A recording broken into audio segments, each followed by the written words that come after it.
Todo comenzó con una transferencia de 30.000 euros. 30.000 euros, los ahorros de toda mi vida, desaparecieron de mi cuenta bancaria en menos de 5 minutos. Cuando vi en la pantalla de mi teléfono, sentí que el suelo desaparecía bajo mis pies. Pero lo peor no fue perder el dinero. Lo peor fue descubrir que el hombre por quien había arriesgado todo ni siquiera existía. Tengo 58 años y durante más de 30 años trabajé como secretaria en una empresa de transporte en Valencia. Nunca fui rica, nunca tuve grandes lujos, pero ahorré cada euro que pude. Después de la muerte de mi esposo, hacía ya 7 años, aprendí a vivir sola. Mis hijos tenían sus propias familias y sus propios problemas. Me visitaban de vez en cuando, pero la mayoría de los días la única voz que escuchaba en casa era la del televisor. Soledad no llega de golpe. Llega poco a poco. Se instala en las habitaciones vacías, en las cenas para una sola persona, en los domingos silenciosos. Fue precisamente esa soledad la que abrió la puerta al hombre que cambiaría mi vida para siempre. Estaba navegando por Facebook cuando recibí una solicitud de amistad. El perfil pertenecía a un hombre llamado Alejandro Martín. Tenía 60 años, era viudo, vivía supuestamente en Madrid. En sus fotografías aparecía sonriendo junto al mar, leyendo libros o caminando por parques. Parecía una persona normal, incluso agradable. Acepté la solicitud sin darle demasiada importancia. 2 horas después llegó el primer mensaje. Buenas tardes, Carmen. Vi tu perfil y me pareció que tienes una sonrisa muy bonita. Confieso que sonreí al leerlo. Hacía mucho tiempo que nadie me decía algo así. Respondí con educación. Nada más. O al menos eso creí. Durante los siguientes días seguimos hablando. Primero sobre cosas simples. El clima, la comida, las películas, los recuerdos de juventud, luego sobre asuntos más personales, pérdida de nuestros cónyuges, la dificultad de envejecer solo, los miedos que nunca confesamos a nadie. Y entonces ocurrió algo inesperado. Sentí que alguien me entendía. Por primera vez en años esperaba con ilusiones el sonido de una notificación. Cada mañana encontraba un mensaje suyo. Cada noche terminábamos hablando durante horas. Mis amigas me decían que tuviera cuidado, pero Alejandro parecía perfecto, demasiado perfecto, y ese detalle debería haberme preocupado. No lo hizo. Una noche me confesó algo. Me dijo que había trabajado durante décadas como ingeniero para una empresa internacional. Según él, estaba terminando un proyecto importante en una plataforma en una plataforma petrolera, ubicada frente a las costas de Noruega. Aquello explicaba por qué nunca podía hablar por videollamada. La conexión era mala. Al menos eso decía. Yo le creí. Porque cuando queremos creer algo, nuestra mente encuentra excusas para todo. Pasaron 2 meses. Nuestra relación se volvió más intensa. Comenzamos a decirnos buenos días y buenas noches. Compartíamos fotografías, planes futuros, sueños. Y entonces llegó la primera gran sorpresa. Alejandro me dijo que estaba enamorado de mí. Recuerdo perfectamente aquella noche. Leí el mensaje una y otra vez. Mi corazón latía como el de una adolescente. A los 58 años, alguien volvía a elegirme, alguien volvía a verme. Lloré de felicidad. Y cometí el error más peligroso de todos. Confié completamente. Semanas después me habló de nuestro futuro. Quería regresar a España. Quería conocerme. Quería que construyéramos una vida juntos.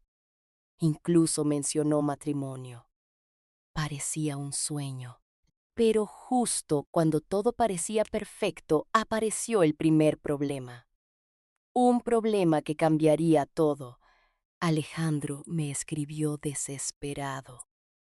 Según él, pieza esencial de la plataforma petrolera había sufrido daños graves. La empresa exigía una reparación urgente y había un conflicto administrativo que había congelado temporalmente parte de sus fondos personales. Necesitaba ayuda, solo unos pocos miles de euros. Me prometió devolverlos en cuanto regresara a España. Recuerdo que dudé. Por primera vez sentí una pequeña alarma dentro de mí, pero él parecía angustiado. Facturas, correos electrónicos, todo parecía auténtico. Transferí 3.000 euros. Y entonces ocurrió algo que disipó mis dudas. Días después, me envió una captura bancaria donde aparecía una transferencia mucho mayor, destinada a devolverme el dinero. Según él, el banco estaba procesándola. Solo había un retraso administrativo. Pensé que todo estaba bien. No sabía que aquellas imágenes también eran falsas. Pasaron unas semanas más. Nuestra relación continuó.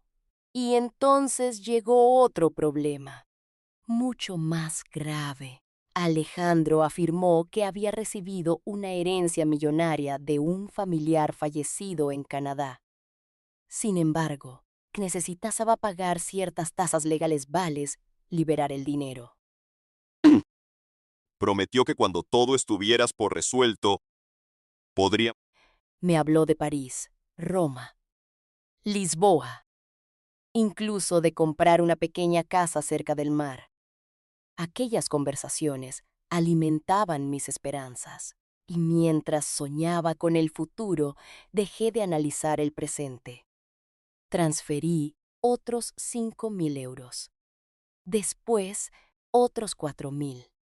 Luego, otros 6.000. Cada vez había una nueva emergencia, un nuevo obstáculo, una nueva promesa y siempre una explicación convincente. Mis hijos comenzaron a sospechar. Mi hija Laura me preguntó directamente quién era aquel hombre. Le hablé de Alejandro. Ella quiso conocerlo. Pedí que hablara con nosotros por videollamada. Él se negó. Dijo que las normas de seguridad de la plataforma lo impedían. Laura frunció el ceño. No me gusta nada esto, mamá. Sus palabras me molestaron. Pensé que simplemente no entendía nuestra relación. No sabía que estaba intentando salvarme. Alejandro me envió una fotografía supuestamente tomada ese mismo día. Aparecía sonriendo junto a una barandilla metálica en medio del océano.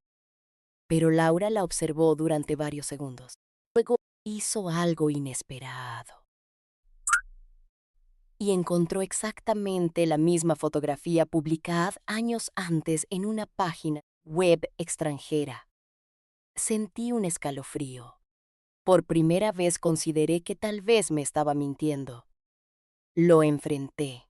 Le envié capturas. Le pedí explicaciones. Su respuesta llegó rápidamente. Aseguró que alguien había robado sus fotografías, que era víctima de una usurpación de identidad, que debía confiar en él.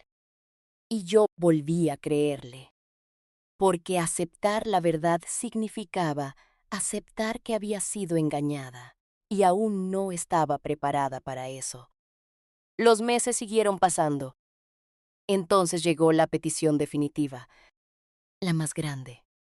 La más peligrosa. Alejandro aseguró que finalmente podía regresar a España. Pero surgió un problema con aduanas internacionales. Necesitaba 20.000 euros para desbloquear unos activos que transportaba. Después me devolvería todo. Recuerdo aquella noche. No dormí. Miré una y otra vez los números de mi cuenta bancaria. Aquellos ahorros representaban décadas de esfuerzo, horas extras, vacaciones sacrificadas, años enteros de trabajo, pero también veía algo más. Veía la posibilidad de no volver a estar sola. Y esa necesidad terminó pesando más que la prudencia. 30.000 euros en total habían salido de mis cuentas durante toda la relación. 30.000 euros. Mi vida entera. Y entonces ocurrió algo extraño. Alejandro desapareció durante un día, luego 2, luego una semana. Los mensajes dejaron de llegar. Las llamadas nunca fueron respondidas. Silencio se volvió insoportable. Sentí miedo. Un miedo que crecía cada hora. Hasta que finalmente recibí un mensaje. Uno solo. Perdóname. Nada más. Intenté responder. La cuenta había desaparecido. El perfil ya no existía. Todo había desaparecido, como si nunca hubiera existido. Fue entonces cuando comprendí la verdad. Presenté denuncias, entregué conversaciones, capturas, comprobantes bancarios, todo. Y allí escuché una frase que jamás olvidaré. No es la primera vez que vemos algo así. Los investigadores me explicaron que era una estafa romántica internacional. Miles de víctimas, miles. Personas solitarias, viudas, divorciados, jubilados. Gente normal. Personas que simplemente querían sentirse queridas. Y entonces llegó el golpe final. La fotografía de Alejandro pertenecía a un médico italiano completamente ajeno al fraude. Su identidad había sido robada. Hombre del que me enamoré nunca existió. Ni su voz, ni su historia, ni sus promesas, nada. Todo había sido una construcción diseñada para manipularme. Lloré solo por el dinero, sino por la vergüenza, por la humillación, por sentirme ingenua, por haber ignorado todas las señales. Pensé que mi vida había terminado, pero estaba equivocada, porque algo ocurrió después. Comencé a hablar públicamente sobre lo sucedido. Participé en reuniones de apoyo. Conocí a otras víctimas. Escuché historias incluso más devastadoras que la mía y entendí algo importante. Los estafadores no buscan personas tontas. Buscan personas humanas, personas capaces de amar, personas capaces de confiar.